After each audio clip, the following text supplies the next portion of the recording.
Hello, Warwick. Hello, listeners. Hey, Nick. How you doing? I'm really well. How are you? Oh, I'm fabulous. I'm sure it'll be even better after your cracking joke that I know that you've done 3.5 minutes research on. I like this one. So, Warwick, what do reindeers say before they tell you a joke? No, don't know. This one's going to slay you. Welcome to the Tradies in Business podcast with your hosts Warwick Bidwell and Nicole Cox. Divert your phone and grab a brew as Waz and Nick unpack tips, tales, secrets and stuff-ups from guests both inside and outside your trade, helping educate and inspire you to break the cycle of gut-busting and money stress and create a true trade business. Okay, I'm dying over here. I'm literally dying. I didn't make this one up. Let's make that one up. Thankfully, Christmas is over. Well, it's not really. Christmas is more than just a day. It goes for about 6 weeks, I think, for most of our listeners. Yep. There's the lead up, there's the manic period beforehand, then there's the in-betweensy bit, which is kind of weird because are we on call or not? Did we tell our clients to leave us alone? And then there's kind of New Year. It's like, oh my gosh, are we through it yet? Can we start another year yet? So Christmas is this massive month and a half or maybe even 2 months for many people. It's a big time. Puts a big strain on business and relationships and cash flow, and I think leaves a few people feeling exposed, Coxie. Okay, and for some people, it's a lot of fun and joy and festivities. But we're not here to talk about fun, joy, and festivities today because we have a guest with us again today, and we've actually heard from today's guest a couple of times in a couple of different forums. Our tradiepreneur clients love today's guest. Well, I think they love what our guest does for their business. So Helen Kay from Rise Legal, welcome to the podcast. Thanks for having me, guys. Pleasure.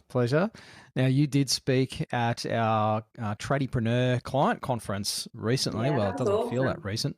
It was a couple of months ago now. And the feedback was fantastic. I thought you gave a great presentation and we love your values and everything. So we've had a few of our conference guests on the podcast lately. So it's a great opportunity for you listeners to hear from some of the expert guests and the speakers that we line up for our tradiepreneur clients each year at our conference. So Helen, you're obviously going to talk about the absolutely fabulous topic of law and protecting yourself and written agreements and fine print and all that stuff that we'll get into. But can you tell our listeners a little bit more about you, the person, Helen? Oh my goodness. Okay. Because lawyers have feelings too, right? But yeah, we do. Lawyers are people too.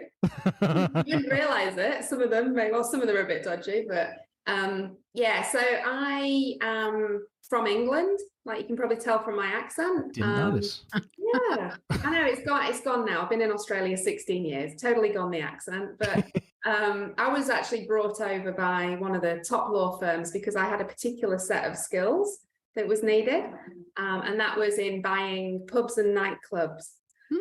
So I actually came over, I was brought over to Perth to buy, if any of you drink Little Creatures beers, I was brought over to buy a building next door to Little Creatures Brewery in Fremantle and to deal with the state government on all of it. So very proud. Just come back from a visit to Perth and went over there and it's still there. My walkways are still there and fabulous. But as I was sort of working in the industry of construction, acting for state governments, acting for big developers like Multiplex, Mirvac, John Holland, Lend-Lease, all of those people, I saw a real niche, a real hole in the market for the subbies that were coming in. So obviously, you know, those great big developers had fantastic internal in-house legal departments. They also had really great external law firms like ourselves. So they just had the best legal advice that was available. And the subcontracts that we were getting out to the subbies, they often weren't employing lawyers. And I could see there was a real imbalance there. But there was like an imbalance in, you know, the sort of the people who would act for those. So that's when I kind of thought back in 2012, you know, there's a real niche here to actually help these guys. to help the tradies, the people who really need it, the people whose families are dependent on this income. And that's when we started Rise Legal, and we've specialised in helping tradies. We're the tradie lawyers.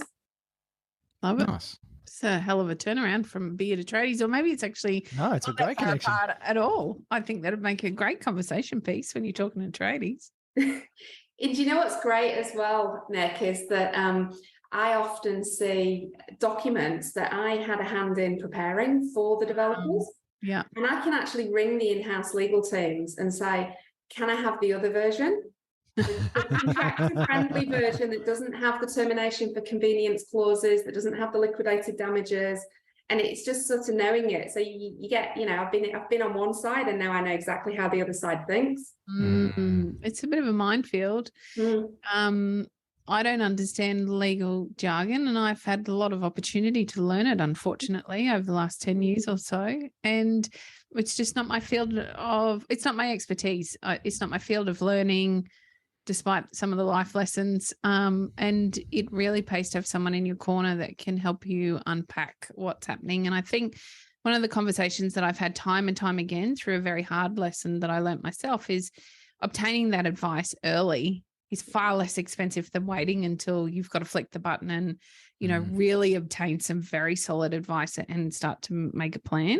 Doing it early and setting yourself up to mitigate as much risk as possible is really the key to ensuring that we have the most successful outcomes, whether you are a homeowner going into a contract or you are a tradie working with a homeowner or a builder or a developer. There are opportunities for you to set you up regardless. Helen, what are some of the mistakes that you see frequently when you start talking to trade business owners? Yeah, really good question, and completely agree with what you just said as well about the being proactive. I think at the conference I did mention that and used a few analogies. It's a bit like, in the medical field, don't wait to go and see a doctor until after you've had the heart attack. Actually go and see one and say, am I likely to have a heart attack in the next 5 years based on, my cholesterol, my habits? And let's do something about it now. And that's where I kind of sit in the whole, let's do something about it now before it's this mega irreversible issue. In terms of the mistakes, gosh, pretty much like if I was a betting person, I'd be very, very rich because I could pretty much say, I bet this person hasn't done this, this, and this. And it's not, I'm not being like, I'm this amazing person. I make mistakes in my business as well. But the biggest things we see a lot with tradies, particularly in the first couple of years, is just that setup. So, get an ABN, easiest way to do it, and then go down that route. Now, that's really not a great route to go down for various reasons, mostly because you pretty much, the analogy, I'm very visual. The analogy is you've got all your assets in your backpack. You've put your title deeds to your house in there, your car keys, everything. And you're saying to the client, here's your protection. I'm going to do a good job because you can sue me and take all of this. Company is the way to go, without a doubt. Obviously, seek financial advice, and nothing that I'm saying today is going to be advice. It's going to be very general in nature, but that's one of the mistakes we see, their initial setup. And it can be quite hard to unravel it a bit later, because of, QBCC and all that kind of thing. We also see that so many of our tradies just don't have any contracts. And by contract, I don't mean this big scary thing that Master Builders produces or anything like that. I'm talking contractors, quote, terms and conditions. And a lot of people they're getting the quote bit right, but and then they say, but I've got payment terms on my invoices. Too little, too late, because the client never accepted them at the start. That's a huge one. People are doing work over those thresholds of 3,300, 5,000, depending on what state you're in. And actually by law, you need a contract. So if you have a problem with the client doesn't pay, client rings fair trading, you're in the wrong because you didn't have the contract. And it's such a simple fix, as you guys know, because we've helped, so many of your members get this right. Subcontractors, huge one. You've got these people coming in and they're not necessarily invested in your business. They've got their own business. Care factor, could be very low, and work quality low, etc. And this is where we really do feel like we need an agreement. These people could steal your clients, they could do a bad job and disappear. So I would say out of all of them, I know I gave 5 mistakes at the conference, but for this podcast, those 3 are the top. I think a lot of it just comes from a lack of education, because There is no business education when you finish your apprenticeship. It's just do your apprenticeship, work for someone for a while and think I could do a far better job of this than they're currently doing, and then jump out and give it a go. But unfortunately, unless you have some of those learnings or opportunity even for learnings, you can find yourself in hot water long before you even realize what's going on. Some of these things are very easy to slip into. Helen, what sort of things do I need as a newer business owner? What obviously I need to be thinking about the entity, the way my business is set up. What else do I need in place just to make sure that we're covered, and at least, even just on a basic level as a starting point? Yeah, really good. What you need is what we call the essentials pack. So, finding a good tradie lawyer that can give you the essentials. The essentials are those terms and conditions. Let's just get some terms and conditions and a really good quote template that you can send to your first client, second client, even call outs. Let's get them so they can go out, even as a hyperlink. But there's two other documents that people forget about that are really useful. One's a privacy policy. Now, under Australian law, you do have to have a privacy policy if you're collecting client information. So that's a legal requirement. You don't want to be found lacking in that respect. And website terms of use. We have had some of our tradie clients who've had website content copied, and being able to prove that person has, breached those website terms of use can be so useful. There's so many copycats out there at the moment. It's just like, guys, come up with your own name, design your own website, do your own thing, stay in your own lane. But it is getting worse. Believe me, we're seeing the worst of it. You don't want to be on the other end of a copycat because it can be really stressful. And for that reason, if you're setting up, have a really good think about what you're going to trade under. If you trade under a name that's different to your name, you have to have a business name. Yep. But that's not enough. You need to make sure, I would really love it if you can make sure that it's trademarkable, which means that it's not descriptive. So we're not talking Gold Coast Gardener here. We're talking something, really, really unique. And you start building up goodwill. So people talk about that name. They Google it, they find you. We don't want them Googling it and finding someone else. If you've got a trademark and that happens, you can swoop on that other person. So I think we do a brand check for people who are sort of coming up with names, and we'll give them, give us a few names and we'll give you a rating 1 out of 5, which one we think's the best name. We also make sure it's not infringing somebody else's, because that can be huge, and there's some law firms out there that will just swoop on you. Even if their clients don't have registered trademarks, they'll swoop on you and say, you owe our client 50,000, as well as changing your whole brand. It can be a really costly mistake to set up with a brand name that's either too close to somebody else's or not trademarkable. Unfortunately, I've seen that happen. It wasn't a very pleasant outcome for either party, really, in the end. Helen, why can't I just go online and copy and paste somebody else's that they've already had done? I wish I had $1 for every time we've been asked that, Coxie. It's not very nice. No. And also, there's copyright. I mean, there's laws on copyright. Somebody else prepared that information and it's theirs and they own it. But it would breach. Most websites, you'll notice on the bottom, have a banner, and most of them should have at least 2 hyperlinks. One's to a privacy policy and one's to website terms of use. If you go on and copy someone's content, you've just breached those website terms of use, which is a contract between the website owner and the visitor. And likewise for terms and conditions for my contracts or my payment terms, etc. If I copy and paste them, is that breaching a copyright there as well? Absolutely, yeah. And there's, we put confidentiality in as well. I think I saw in a forum the other day, somebody was really peed off. Tradie had spent ages quoting, and then I'd had it emailed back to her. Did you see that one? Yeah, someone had it emailed back to them and they said, can you beat this quote? And so they're obviously sending it out to all the competitors in the area. And it's like, there's a simple thing, this is confidential. So actually, our terms and conditions can't be shared. There's people sharing them in groups as well. Oh, hey, has anyone got some terms and conditions? But that's like, I don't know, terms and conditions for an electrician in Perth are going to be very, very different to, a cabinet maker in New South Wales. Absolutely. And it depends on the type of work you're doing, the state you're in, and your practices. You might not want to be taking 20% deposits because you can't. So yeah, I think I mentioned at the conference, sharing legal documents is like sharing needles. I wouldn't recommend it. Probably not a good idea. Just don't do it.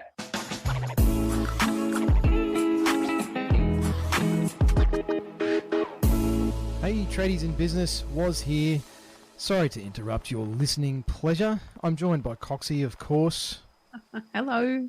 You may not know this, tradie or tradie wife or whoever you are listening to this program, but we're business coaches.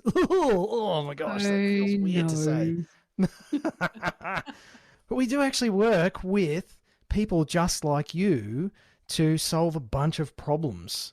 And we have this fantastic program called the Tradiepreneur Program, and that's how we do it. And we do it with a wonderful community of trade business owners who are all trying to fix or improve or change things to progress. Things like getting behind on quoting, Coxie. Feeling overwhelmed, behind on your invoicing, feeling really stressed or frustrated about the money stuff. Sometimes you can pay the bills, sometimes you can't. What about staff? Oh my goodness. Oh my gosh, staff. Trying to get them to do what you want them to do, if you can even find them in the first place. There's so many struggles. And we've seen clients tackle these things in their trade businesses in quite a short space of time, to be honest, during the program, and recruit staff at a time where everybody was saying you can't get good staff, improve their quality from their team, collect their debts much more quickly. We have sessions. Getting tips?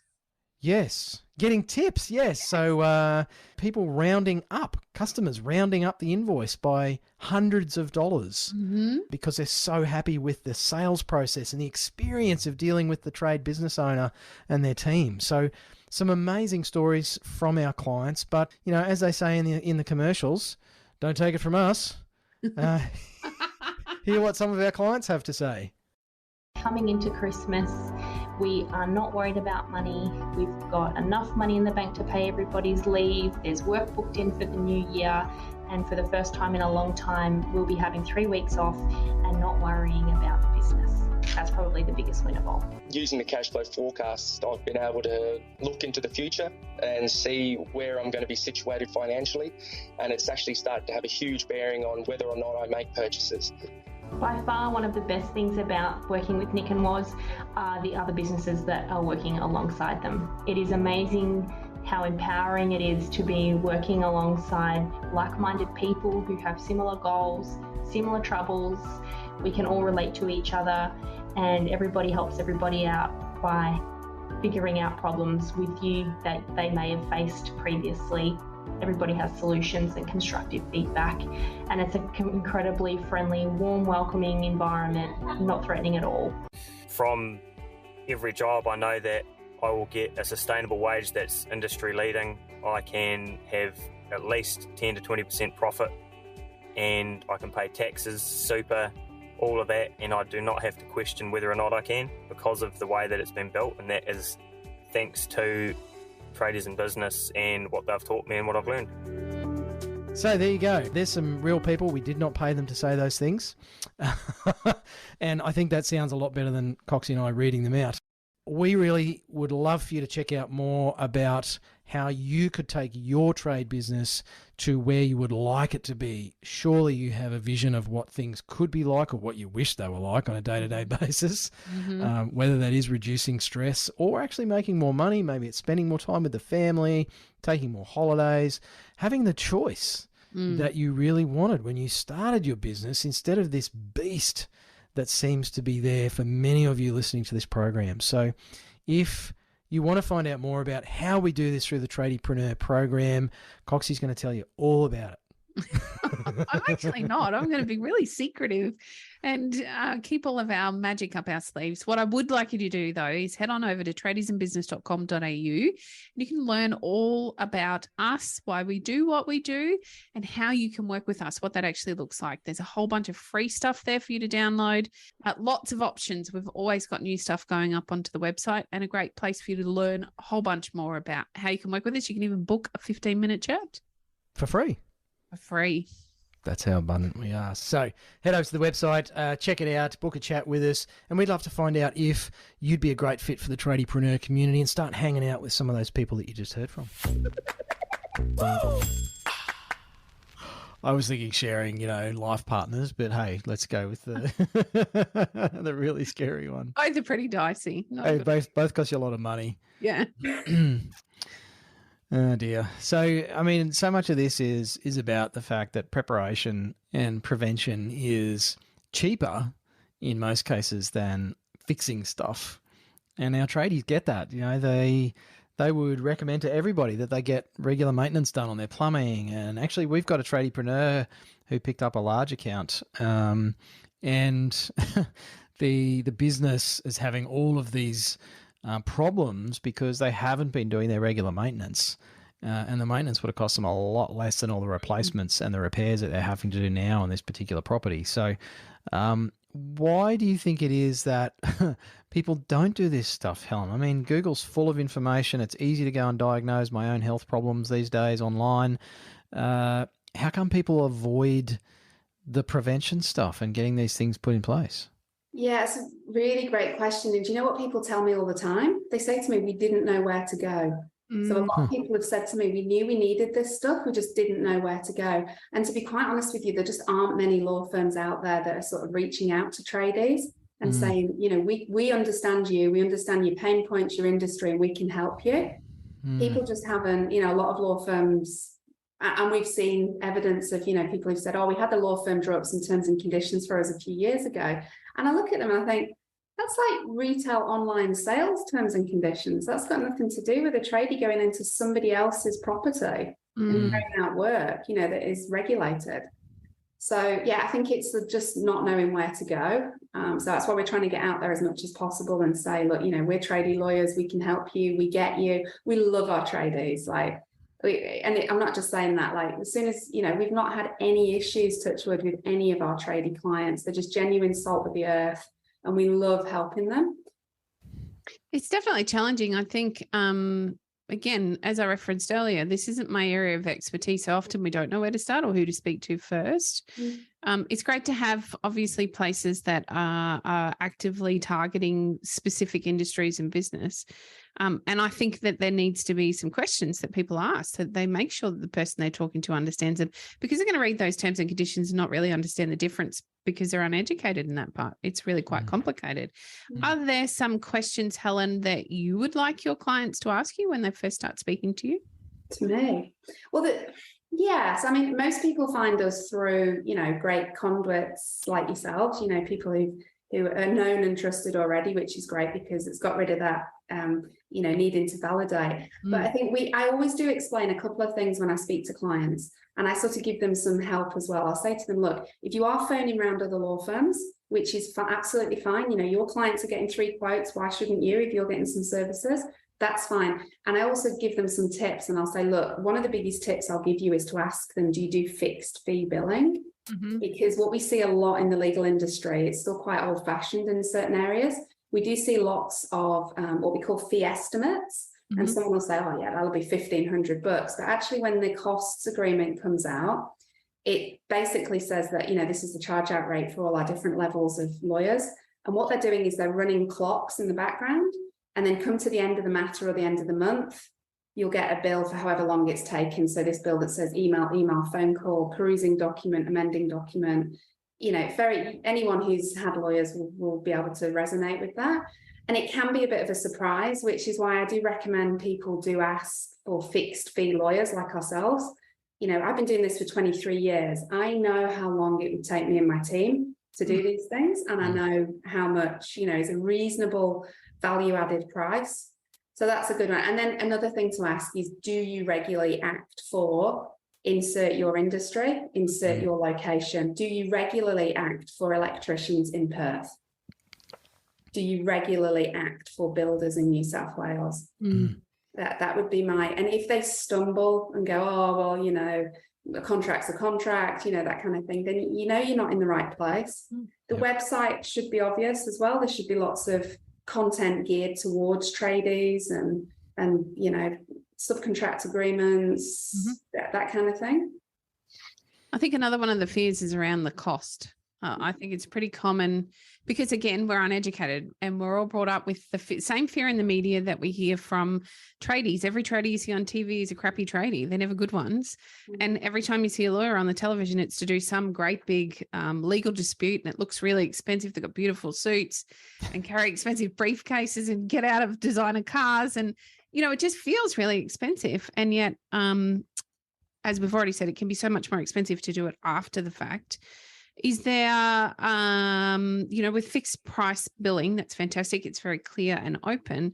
I guess they don't understand what to expect is another big part of how to get over that first hurdle. Is there a way that they can become more educated around what to expect in terms of pricing for some of these protection devices that you can help them put in place? Yeah, without a doubt. I mean, it's just asking those questions, but making sure that when you do get quotes, so even if you have found a fixed price lawyer, that the scope's really clear. Because, like, for example, our scopes make it clear that we will take instructions, we'll prepare the draft, we'll send the draft to you, we will then book in a free call, we will then make any amendments afterwards, so that, if you've seen stuff you didn't like or just had an afterthought of something you want to add. What can happen a lot is law firms can produce a document and then kind of go, that's it, that's all you get the document that we've sent you. Yeah. And there needs to be some input from the client. This is your document, this is how you're presenting yourself with your quote to your client. So I think just asking those questions and just really checking the scope. And if it's not clear, if it just says prepare terms and conditions, just ask those questions. Do I get any input into this? Do we get to have a chat about these? Can I make minor amendments? And if they come back and say, yeah, that's fine, but that'll be extra, then you know that wasn't really a true fixed fee, because it was just a fixed fee to get their bit done. Yep. So, That's right. And no question's a bad question. Like, people say, oh, sorry, I'm sound really stupid or something. No, it doesn't. It doesn't sound stupid at all. And law is changing, thank goodness. And the way in which legal services are delivered, we're becoming, and we should, for a long time ago, become more like trusted service providers than people who sort of put themselves on a pedestal as being, some sort of experts. As you know, I don't resonate with any of that. So I always say I'm not a proper lawyer because I don't wear the suit. Not a proper lawyer.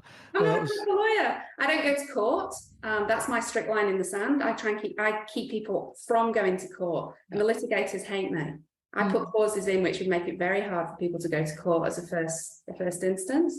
And I certainly don't drive in posh car. I own a Jeep. I love my Jeep, and I'm never getting rid of it. I don't care. I think it helps just that it's to dispel the fear. It is so much more expensive to do it after than it is in the first instance.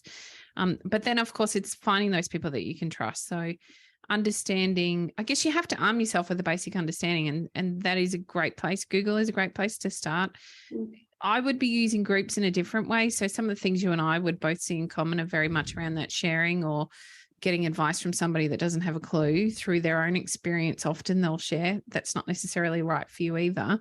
However, you could use groups to ask, well, what kind of questions should I be asking? What should I be looking for, etc., as a great place for you to educate yourself on. So you've got some knowledge when you start to talk to somebody that can help you prepare what is necessary. No different than a homeowner will most often Google to get an indication of what's wrong or what they need fixed or what to expect with the cost of something, so they have some understanding before they call a tradie to come and fix a problem.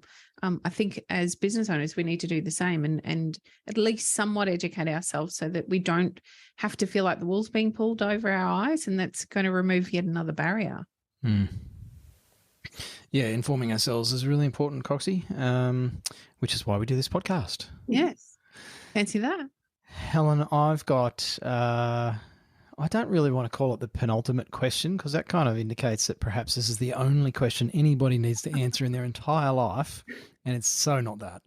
But if you had 1,000 tradies in a room, what's one piece of advice you would love to leave them with? Oh, I would just love to say to them, add a good tradie lawyer to your team. Just have a good tradie lawyer there, even if you don't see the need for them at the moment, because like Coxie said, you might not have an issue, or you might perceive that it's just get that. When you're setting up your power team, you need your business coach, without a doubt. You need your accountant, your bookkeeper. You do need a lawyer as well, just to have that conversation with them and say, look, I'm starting a business. Look, I might not need you yet. My accountant's doing the structure. Wait until I've got a few clients. But what do I need when I'm ready? And get that lawyer to sort of say, well, these are the things you need. Like we talked before, the essential legals pack, checking the brand. Your accountant won't check the brand. We do that as a service for accountants.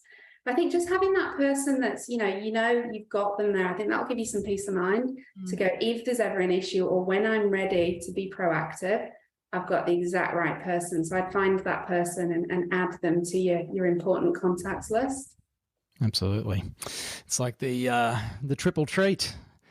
Accountants, lawyers, and business coaches. You just can't run a business without them these days. And I do say that slightly tongue-in-cheek and actually mean it, because I'm sure you would be the same, Helen. We all see businesses that do have those three key people on their team. And I guess you could add in the bookkeeping as a fourth if it's not within the accounting firm. And their life is a lot less stressful. They have a lot less problems. They avoid a lot of conflict because they've done the right preparation. They understand, I guess, as a business owner, what decisions to make in their business. So I think that's really important advice, although it's general in nature, listeners. So just a reminder, do not act on anything from today's podcast without seeking your own advice. You can go and speak to your own team, your own solicitor, or if people want to find out more about you, Helen, I'm guessing they just go to riselegal.com.au. Is that the best thing to do? Yeah, absolutely. Yeah, we've got a Facebook page as well. We're always hanging around in the group. So we're always there if anyone needs us, if you want to tag us. But awesome. Just that point you made about that power team, just add into that, there's a reason why the government, when you buy a franchise, for example, or when you enter into a retail lease, there's a reason why the government sends you off to see a financial advisor, a business advisor, and a lawyer, because the government themselves have realised that that's the advice people need, those three tiers. Absolutely. Yeah, 100%. All right, gang, go and inform yourselves. And if you haven't joined our Facebook group yet, we just changed the name of it. We did just change the name. I can't remember what we've called it. It's called Tradie Business Help. Get free business coaching and other stuff. So if you want, search for Tradie Business Help. If you want Tradie Business Help, go find our group on Facey, and you can hang out with a bunch of other trade business owners there. Helen, thanks so much for your time again today. It's a pleasure talking to you. I love how simple you make all of this sound, and our clients tell us that you make it simple. So thanks heaps for your time. That's awesome. Thanks, guys. Thanks, Helen. You've been listening to the Tradies in Business podcast with Warwick Bidwell and Nicole Cox. Find out more about today's guest, tools for your trade business, and other cool stuff at tradiesinbusiness.com.au.